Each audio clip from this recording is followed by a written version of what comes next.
que é uma personalidade? Um monte de personagens criados e desenvolvidos pelo seu superego?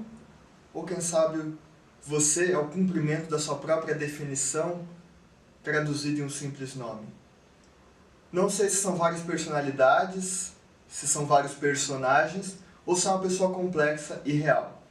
Mas a gente está com um professor, escritor, entrevistador, blogueiro, e sei lá mais o que, talvez capacitado, talvez não, espero que sim. Marcelo, muito obrigado por estar aqui com a gente. Eu que agradeço pelo convite. Cara, vou usar aqui o celular para pegar as questões de hoje, que eu fiz uma colinha como sempre.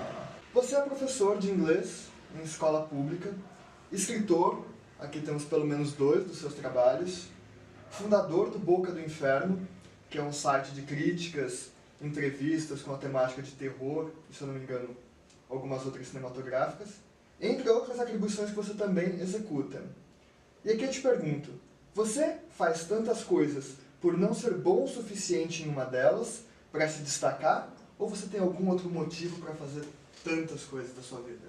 Eu acho que é gostar de fazer coisas. Eu acho que desde quando eu era pequeno eu aprendi que você tem que ocupar seu tempo. Você tem que fazer coisas a mais e o tempo todo ir acrescentando coisas e tal. Então eu não me conformo, eu não suporto fazer uma única coisa. Então, você vai dar aula, você é professor e vai assumir salas de aula de inglês e português, dá uma média de 50 aulas por semana e só. E aí chegar em casa, deitar e dormir e no dia seguinte trabalhar novamente. Então eu queria mais. Então esse organiza um site, que é o mais antigo do Brasil, né, feito em 2001 para agora, é o site mais longevo. Aí você tem uma banda, você toca bateria, e marca às vezes encontrar com os amigos e tal, e faz apresentações em barzinho, e aí você escreve livro, você faz 2 publicações, uma referente à Boca do Inferno e outra de poemas, que imagina terror e poesia, né, praticamente, né, os opostos. E aí você vai arrumando mais coisas, faz academia, aí você arruma coisas para fazer, viagens, está sempre em algum lugar, está sempre propondo alguma coisa e faz até filho, né? Que é uma parte essencial. Então, eu acho que é o que eles chamam de workaholic, né? Aquela pessoa que está sempre se ocupando, ainda escreve resenhas, está lendo sempre, está buscando mais coisas, quer fazer mais cursos, Eu acho que é interessante isso, né? Você se desafia em fazer várias coisas. Eu não imagino isso como sendo não ser bom, porque se eu percebesse que eu não fosse bom em alguma área, eu ia deixar. Eu ia fazer várias coisas ruins. Então, eu acho assim, se eu vou fazer alguma coisa, eu tenho que dar o melhor de mim. Então, vou trabalhar no site, fazer um sitezinho qualquer, um blog, que eles falaram no começo, que eu não considero blog. Vou dar aula, vou dar uma aula meia boca lá e qualquer coisa, passar atividade e fazer eles copiarem. Escrever um livro, vou fazer um livrinho aí, produção independente. Essa editora não é produção independente. Então você procura o melhor. Então você se esforça para chegar no melhor. Pode não alcançar, mas você está sempre em busca disso. Então você vai se desafiando. Eu acho que a proposta é essa, se desafiar. Entendeu? E depois de todo esse tempo, você já é escritor, já tem o Boca do Inferno, é professor, você ainda consegue se desafiar? Você ainda consegue ver novos desafios pela frente? Sim, ainda é possível? Por incrível que pareça, por isso que não dei certo em nenhum casamento. Sobrevivi a 2 e nenhum deles deu certo. Porque você acaba querendo mais, então você não se contenta com aquilo. Então você lançou esse livro, eu já tem mais 2 esse ano que vão sair e eu estou escrevendo um que é um de ficção longa. Aí você pensa, então você acalmou. Não, aí você eu quero participar de um projeto tal que um aluno propõe. O aluno vai falar, professor, nós vamos fazer um projeto de um podcast. Eu entro e falo, vamos lá. Então eu vou me desafiando dessa forma, até um limite. Tem gente que fala assim, você tem que fazer se dedicar a alguma coisa, que é o equilíbrio das coisas, é o ideal. Então se você não se dedicar a alguma coisa, essa coisa não vai dar certo. Então, se você equilibrar as coisas, acho que flui melhor. Por isso que não deu certo o casamento, né? Provavelmente não houve um equilíbrio. Mas eu fico acrescentando mais coisas. Eu quero produzir mais, eu sinto vontade de fazer isso. Esse desafio, né? Esse autodesafio. Eu quero mais coisas. vir aqui é um desafio. Entendeu? Nessa temática de desafios, eu acredito que ser professor de escola pública no Brasil, em pleno século XXI, não deve ser tão fácil, porque eu principalmente que faço filosofia, estou sempre acompanhando os projetos em algumas escolas, etc., eu vejo que todo mundo fala, o professor tem que ser valorizado, o professor tem que ser valorizado, mas parece que a opinião real do professor não é valorizada, o salário não é valorizado. Como é para você, que já está há muitos anos nessa carreira de professor de escola pública? Como é ser professor? Uma vez eu cheguei a dizer assim para os alunos que se eu tivesse uma oportunidade de voltar no tempo, eu encontrasse uma máquina que fizesse eu voltar no tempo, eu voltaria lá para 1996 e falaria para o Marcelo de 1996, não faça faculdade. Aliás, não faça letras, ou então se for fazer letras, não vá com o propósito de licenciatura, de dar aulas, porque você não vai ser valorizado, blá blá blá. Só que, sinceramente, reclamar, né? O professor que vive só reclamando, falando, não tem salário, tá?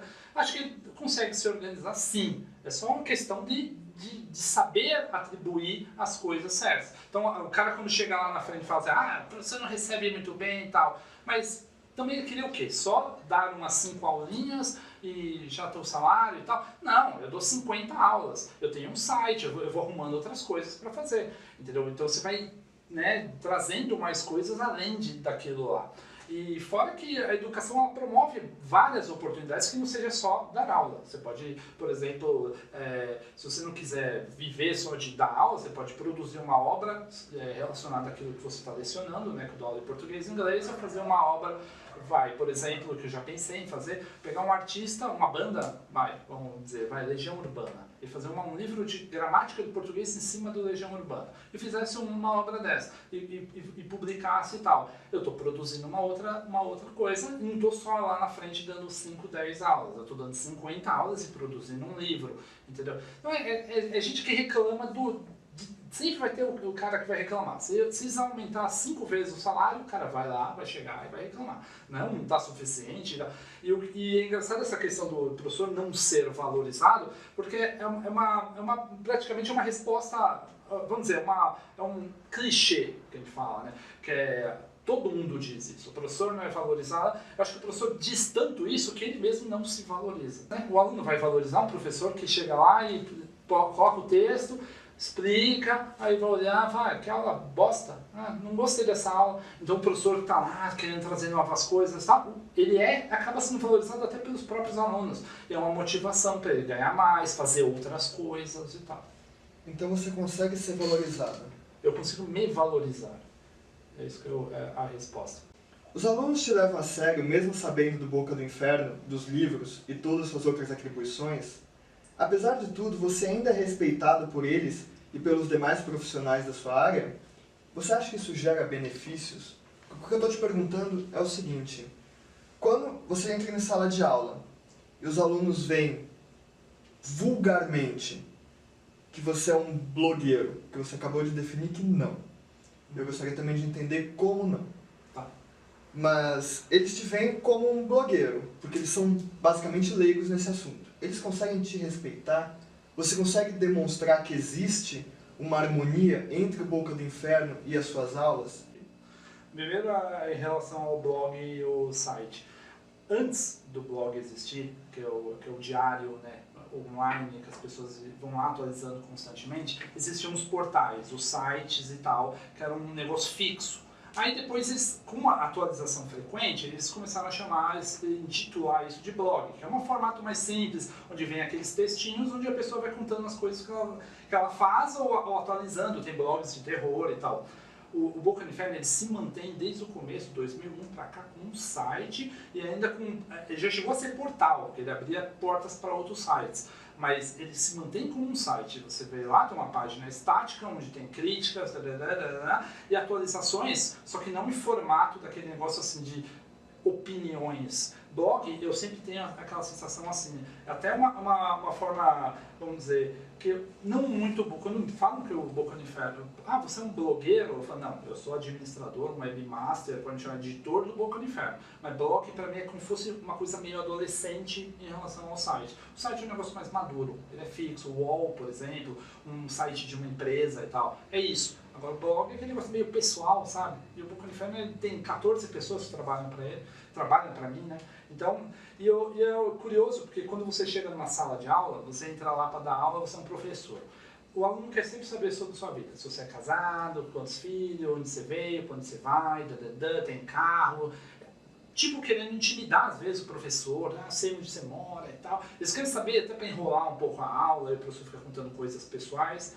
Quando eu entro na sala, eu acho que eu desperto, e pelo menos isso aconteceu até hoje, e você foi meu aluno, deve lembrar disso, eu desperto uma curiosidade no aluno por ser uma pessoa tridimensional. Eu não sou aquela pessoa que entra lá, dá aula, chega em casa, fica preparando aula e no outro dia está dando aula. Eles sabem disso. Eles sabem que eu entro lá, depois eu vou para casa, eu escrevo um livro, que é coisa rara hoje em dia. Colegas do Pantoja, eu não tenho nenhum lá que é escritor. Na outra escola que eu dou aula, também não tenho nenhum colega que seja escritor também. Então, é um diferencial. Aí você chega e fala, não tenho um site, eu tenho o site. Tem 100 mil visitas por dia, únicas. Não é assim 100 mil por mês ou 1 milhão por mês, 100 mil por dia. 100 mil pessoas no Brasil entram no site para ver a notícia e tal. Aí eu percebi assim que é algo a mais que você traz para o aluno. Então, é tipo o professor que é dono de uma empresa de sei o quê. Ou então o professor que é motorista de Uber. O aluno desperta aquilo, ele fala, interessante, olha, ele faz mais coisas. Ele não só dá aula, porque eles acham que dar aula não é trabalho. Ele tem mais coisas para oferecer. E ainda você vai trazendo coisas para a sala de aula, porque eu vou associando os filmes que eu vejo, as séries que eu assisto, ao que eu estou explicando lá. Então, por exemplo, eu sei que foi meu aluno, deve lembrar, no primeiro ano do ensino médio eu tinha um trabalho que era títulos de filmes mal traduzidos, lembra disso? Que você tinha que fazer uma lista de 100 títulos, onde o título nacional é um, e o cara, quando chegava aqui no Brasil, o cara põe um nome qualquer lá e tal. Aí os alunos falavam, que coisa estranha, mas eles começaram a pesquisar e viram que tinha muitas coisas e tal. Então, ao mesmo tempo, estou fazendo uma coisa que me interessa, que é terror, estou despertando a curiosidade deles, e ao mesmo tempo estou ensinando inglês, que eu estou vendo a parte do inglês e tal. Então, aí eu faço um trabalho de lendas urbanas. Então, você é tridimensional, você não é aquele professor assim, só um professor que entrou lá, aquele careca que vai lá, dá aula e depois abre a porta e vai embora. Você tem mais coisas a oferecer. Eu posso falar de rock, se vocês sentarem comigo, vamos falar de banda, vamos falar de rock, vamos falar de partitura e tal. Vamos falar sobre livros, vamos falar sobre filmes, vamos falar sobre séries. Eu tenho essa possibilidade de conversar a respeito disso. Então, eu acho que não diminui, pelo contrário, traz mais o interesse deles. No meio disso tudo, do escritor, do professor, do pai, do amigo, quem é Marcelo Melissa? Como você se vê? O que é? É só um cara que está buscando uma própria identidade? O que é Marcelo Melissa? É a pergunta da esfinge, cara, é muito difícil. Por exemplo, hoje mesmo eu fui...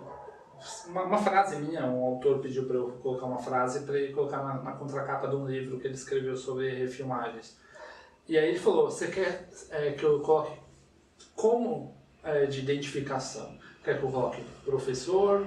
Quer que eu coloque editor do Boca no Inferno? Colunista? Escritor? Eu falei, putz, e agora? Eu falei, vamos fazer um marketing. Eu falei, vamos pôr editor do Boca do Inferno. Às vezes a pessoa gostar da frase, ela entra no site e eu ganho mais views. Mas quando eu fico pensando, eu brinco muito isso com os alunos, principalmente nas aulas de português, que é aquela redaçãozinha que o cara leva num banco, né? O cara vai entrar num banco, o cara fala, escreve aí, quem sou eu? Eu falo, vocês conseguem fazer? O cara fala, eu sou, você tem que se apresentar e apresentar suas qualidades. Aí você começa a colocar, como você falou, né, muitas coisas, às vezes não é nada. Às vezes, se você faz tantas coisas, às vezes você não faz coisa alguma. Que nem a pessoa que vai numa balada e beija 20 pessoas, na verdade ela não ficou com ninguém. Agora aquele que ficou só com uma, ele ficou o tempo todo com aquela pessoa. É mais ou menos isso. Então, quando eu fico pensando em todas as coisas que eu faço, quando eu vou me apresentar, eu me considero mais como um professor. O Marcelo define como Marcelo Melissa professor.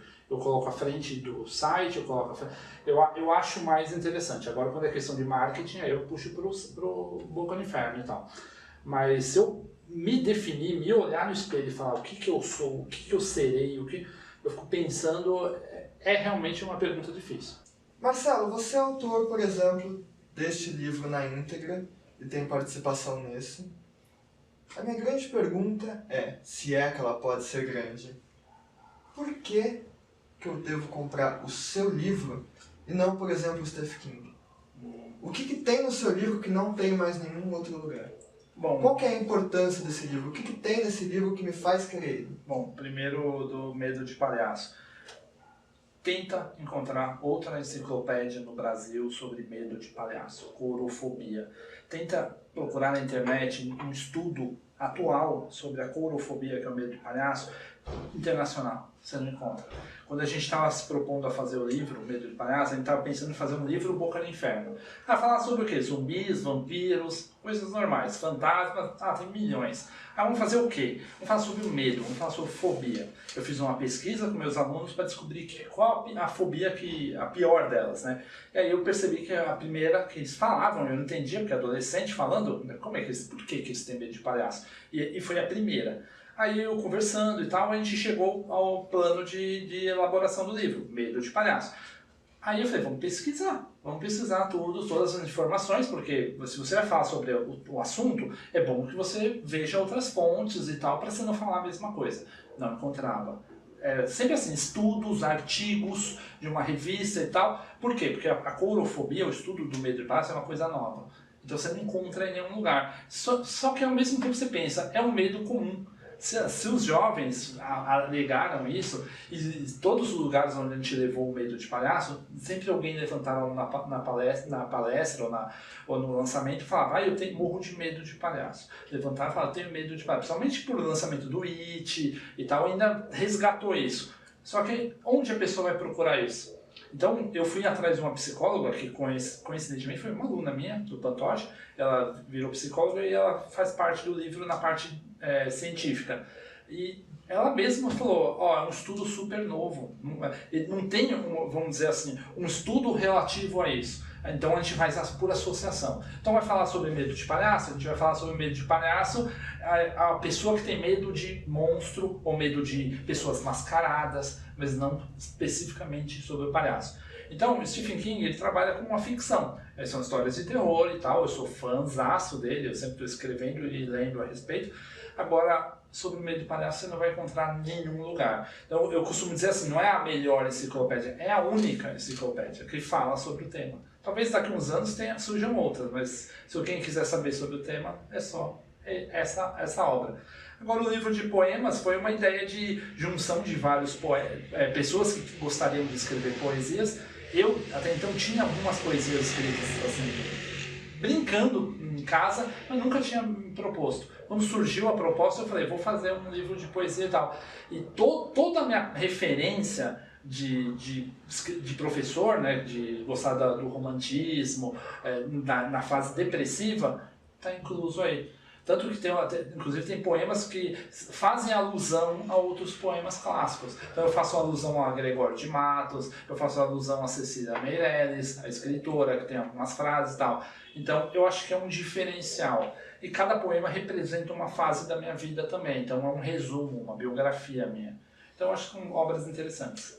Vou fazer uma pergunta, qual que é o tema total do livro dos poetas? Tem alguma coisa que... Sentimentos, eles falaram. Só que o meu são todos sentimentos dark, negros. Porque eu vou falar sobre... Eu gosto de trabalhar com isso, com a questão da depressão em si, né? É um assunto que vira e mexe e volta. Basicamente, o seu grande arcabouço de trabalho é o mercado de terror no Brasil. Rapidamente mencionando sobre isso, há um problema do mercado de terror no Brasil? E se há, o problema está onde? Está no público? Está nos críticos que não conseguem executar bem a sua tarefa? Está na própria produção nacional aqui no Brasil? Existe um problema do mercado de terror? E se sim, qual é? Existe. Meu site ele é desde 2001. Quando eu fiz meu site, eu fiz inspirado em outros 2 sites que eu visitava e eram atualizados assim de vez em quando. E aí eu reclamei por questão disso e resolvi fazer o Boca no Inferno. Na época, por exemplo, a gente já tinha produção nacional, Zé do Caixão, José Mojica Marins. A gente tinha uma trajetória de terror, só que era muito discreta. muito discreta mesmo. E quando eu começava a falar de terror, eu chegava pra alguém e falava, tem um site chamado Boca do Inferno. Eu pensava, nossa, inferno, é satanista, é coisa do demônio e tal. A pessoa já estabeleceu uma associação e não queria. Então a gente ia buscar anunciantes e a gente não conseguia. Porque a gente ia falar de uma coisa que, nossa, atrai coisas negativas. A pessoa que gosta de terror, ela envolve assassinato, é violenta e tal, coisas totalmente opostas ao meu lado. Então eu tive esse desafio com o Boca do Inferno, de trabalhar o terror, de trazer o terror, mostrar que o terror não é nada mais do que um gênero, como a ficção, como um romance, como a drama e tal. Então, sim, a gente foi crescendo aos poucos. Você é escritor, você é professor, você tem um site. Todas essas atribuições, todas essas suas profissões que você é ativo nelas, elas são basicamente desvalorizadas pela sociedade, como a gente já tinha comentado há algum tempo atrás. Você, pessoalmente, não vê isso como uma desvalorização inata. Eu gostaria de fazer uma grande pergunta. O que você faz para que isso não seja desvalorizado? Como que o Marcelo reage perante os problemas da visão do professor, os problemas da visão do autor, para valorizar um pouco mais a imagem dessas profissões? Acho que é a criatividade, você mudar a forma de fazer. Não fazer sempre da mesma forma, você procurar meios diferentes, alternativos e tal, e se divertir com aquilo. Então eu acho que esses dois pontos são a essência minha, assim, que eu acho que me motiva, me traz a motivação diante de tantas coisas para desmotivar. Então a minha criatividade é a possibilidade de transformar, de mudar, e ao mesmo tempo eu também penso também interessante também em relação à motivação. A gente tem sempre pensar, uma coisa que também meu pai dizia, né, que a gente usa como motivação a pessoa que você gostaria de ser. Exatamente aquele, você perguntou aquela hora, quem é o Marcelo Merice? Então, quando eu me vejo lá na frente, é uma motivação também. Que orgulho eu vou ter daquele Marcelo lá que deu aquela aula, que fez aquele livro e tal. Eu quero ter um orgulho próprio. Então, por mais que seja desvalorizado, eu busco essa forma de inspiração, seja na criatividade ou no próprio pensamento a meu respeito. O que as pessoas vão pensar de mim depois, né, entendeu? Para finalizar todo o programa, eu sempre deixo como última pergunta para que o próprio entrevistado se veja como entrevistador de si próprio. Marcelo, você poderia fazer alguma pergunta que você sempre quis que te fizessem e nunca fizeram? E aproveitar e já responder ela pra gente? Então, eu já passei por várias entrevistas de TV, Gazeta, Band, MTV, TV Cultura, falei dos meus livros, falei de todas as publicações do site, já falei das minhas formas de trabalhar como professor e tal, até de relacionamentos, casamentos, tudo isso aí já entrou em pauta em diversas entrevistas. Mas um assunto que nunca, e eu já deixei evidente algumas vezes na minha vida social, e até numa outra pergunta acabei mencionando aqui, uma questão pessoal, o que passa aqui dentro. Em 2007, eu tive eu tive depressão, tive transtorno de ansiedade e síndrome do pânico. E eu convivo com isso. É tipo um vulcão que fica adormecido, mas dependendo de algumas formas, ele pode se manifestar, ele pode eclodir e tal. Então, a questão da depressão. Como é que eu lido com isso? Porque você trabalha com terror, tem muitas coisas, elogios de alunos gostam da sua aula, as pessoas gostam do que você produz, mas de que forma você lida com aquele autoaceitação, aquela forma de você não se diminuir a ponto de pensar, para que eu tô aqui? Que aí leva a pensamentos suicidas e tal. Então eu procuro lidar com isso, como eu falei, né, com inspiração no meu pai, inspiração no meu filho, é o que eu quero passar para ele, e eu também busco ajudar pessoas relacionadas a isso. Então é um trabalho que eu faço e que eu não falo abertamente, é a primeira vez que eu estou falando. Como eu lido com a depressão? Cuidando da depressão de outras pessoas. Então eu trato isso no Pantoja, na sala de aula. Eu percebo que tem algum caso, que a gente sabe, algum caso de algum aluno que perdeu alguém e tal, eu vejo que tem uma história por trás da pessoa se cortar, ou a pessoa está com uma atitude diferente, eu vou me aproximo da pessoa, tento conversar e tal, de forma que não parecia aquele negócio assim de, vou ajudar só por ajudar. Mostrar que eu posso ajudar porque eu convivo com isso. É uma possibilidade de acontecer comigo, então eu sei, pela experiência, como responder a essas pessoas. Então, aqui nesse livro de poemas, por exemplo, tem um que eu gostaria até de recitar para vocês, que fala exatamente sobre isso. Eu fiz um poema para o meu pai, fiz para o meu filho, né, ao Léo. Negralma, que fala um pouco disso, né, de trabalhar com terror. Natimorto, pode ver os temas dos poemas. Escrevidão, que eu praticamente me sinto escravo da escrita. Fagulhas, coisas que vão despertando em mim. Aí eu fiz também um por Boca do Inferno, por filmes de terror, Os Demônios da Vila Carioca, onde eu nasci, porque todos os meus textos envolvem a Vila Carioca. Esse Céu de Desamar, que é uma citação. Sufoquei Calando, que fala sobre sentimentos. Impropérios, coisas que a gente guarda para si. Eletricutando, que é brincadeira com as letras. De partida, quando você perde alguém. E depressão, só que depressão com uma separada. E ele fala assim, pelo menos é assim que eu sentia quando eu convivia com isso, quando eu convivo com isso, a sensação que eu sinto mesmo, eu coloquei no poema em formato de um soneto. Quando o desespero assume a embarcação, o navio é arrastado pelas ondas do mar. Em direção a rochedos, começa a afundar, perdido sem controle ou qualquer salvação. Não há ilha, nem salva-vidas ou oração que traga alento e faça a dor se afastar. Apenas uma vontade de ver aquilo acabar e mais rápido calar o machucado coração. Lançar-me nas águas e afogar-se de tristezas pode não ser a resposta que você procura, nas penhas duras nesse oceano de incerteza. Mas já impede a evidente agonia futura quando o céu acinzentado perde sua beleza e quando a doença já não tem mais cura. Então, para mim, como representa, né?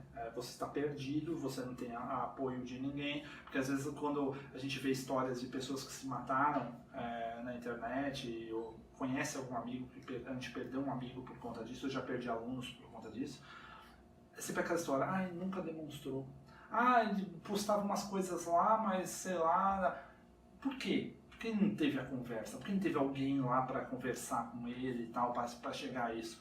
Uma vez eu escrevi no Facebook, lá, acho que foi julho do ano passado, foi uma das crises que eu tive. Eu falei que, entre outras coisas que eu falei, ou eu ou essa postagem não vai ver a luz do sol. Ou seja, se você chegar a ver a luz do sol, olhar a postagem está ali, é porque eu não estou mais aqui. Se a luz do sol, se olhar e eu estiver apagado, é porque eu estou. Aí várias pessoas vieram conversar comigo, nenhuma é parente, nenhuma delas era parente. As pessoas que vieram conversar comigo eram pessoas do livro, amigos, ex-alunos, e nesse diálogo aí eu fui reestabelecendo e tal. Então a gente precisa disso, entendeu? Falar sobre isso, falar sobre a depressão, isso que machuca as pessoas, que a pessoa fica perdida como fosse um barco sem rumo diante das rochas. E a vontade é se jogar, para acabar logo, porque é uma dor que acho que é mais agressiva do que a dor física, que é a dor psicológica. A gente quer acessar isso. Então é um assunto que eu nunca tratei publicamente e eu me faria, com certeza. Então, já que você nunca tratou desse assunto publicamente, agora aparentemente está mostrando para fora, Desabafo. Se um dia você quiser voltar aqui, único e exclusivamente com esse tema para a gente conversar um pouco mais tranquilamente, sinta-se à vontade. A gente pode até gravar de repente daqui a pouco tempo e postar daqui a muito tempo, mas sinta-se à vontade para voltar, porque eu acho até bom.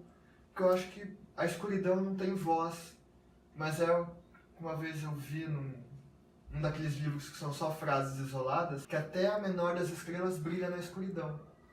Então, se você quiser ser pelo menos um brilhinho, mas que brilha, você pode se sentir à vontade para voltar aqui, para conversar, e até para dar espaço também para quem mais quiser ter voz, ou pelo menos se sentir como alguém que tem a voz. Eu agradeço pela oportunidade, eu acho até que a gente pode conversar outras vezes, tem muitos assuntos que a gente poderia lidar, sempre, e essa questão da depressão, eu acho que é um assunto que deveria ser debatido mais, entendeu? Trazido isso para as pessoas, conversar e tal, porque às vezes você vê um cara lá que posta no Facebook, você é meu amigo lá, você vê, você tá sempre piadinha, você vê que eu sou sempre postando besteira, aí você vê o jeito de dar aula, que eu fico zoando, brincando e tal, e às vezes não sabe o que passa lá dentro. E foi nesses poemas do livro sobre sentimentos que eu tive a oportunidade de me expressar. E que poucas pessoas viram, assim, porque tem muita gente da minha família, por exemplo, que nem sabe que eu lido com isso. Né? E vai saber agora, porque eu vou divulgar isso. Uma última pergunta, eu não ia fazer isso, mas já que a gente está nesse tema... Apesar de tudo, apesar da depressão, apesar da aula, apesar dos elogios... Se você quiser ou não, publica essa última pergunta. Como é dormir à noite? Como é pra você que é pai, mas apesar de tudo, como é dormir à noite? Deitar e dormir? É tranquilo? É preocupante por causa da aula? É estressante porque tem que entregar o livro pra editora? Como é que é pra você? Quando eu tenho bastante ocupação, que eu gosto, como falei pra você, eu gosto de ocupar. Porque quando você não está ocupando, é aí que vem as besteiras que você pensa e começa a pensar e tal, e isso vai levando a uma bola de neve que vai crescendo e tal. Então, época das férias, eu falei pra você, foi julho que eu postei isso. Então, época de férias eu fico mais perdido. Aquela época que eu fico assim, eu preciso arrumar alguma coisa para ocupar aquele tempo que antes eu entraria na sala e dava aula. Então por isso que eu pego muitas aulas, por isso que eu escrevo livros, por isso que eu tenho um site, por isso que eu pego para tocar bateria, entendeu? É uma explicação que vem lá na primeira pergunta. Como você consegue fazer tantas coisas? Exatamente, você quer ocupar coisas para você não pensar besteira. Então ao chegar à noite, você tem muitas coisas para pensar, escrever, séries que você tem que analisar, livros e tal, que aí você dorme tranquilo. Agora, quando você não tem, a mente trabalha. E a mente, quando ela trabalha, parece que ela vai para a escuridão. E aí é fatal. Se você não tiver uma mente bem orientada, é complicado. Ótimo. Marcelo, muito obrigado por ter vindo aqui hoje. Muito obrigado por tudo. Nos desculpe por qualquer coisa. Valeu, cara. Eu que agradeço. Fazer isso? 15 minutos, né? 15 minutos. 15 minutos? Provavelmente sim, deve ser padrão. Tá. Quando chegar 10, 12, você dá um toque, a gente pausa, você O problema é que aqui não dá pra ver. Tem? Não? Não. Então beleza. Porque normalmente vai de um relógio. Vai com o seu celular. Não, Se tiver dando alguma merda, você só levanta a mãozinha. Apaga o doente.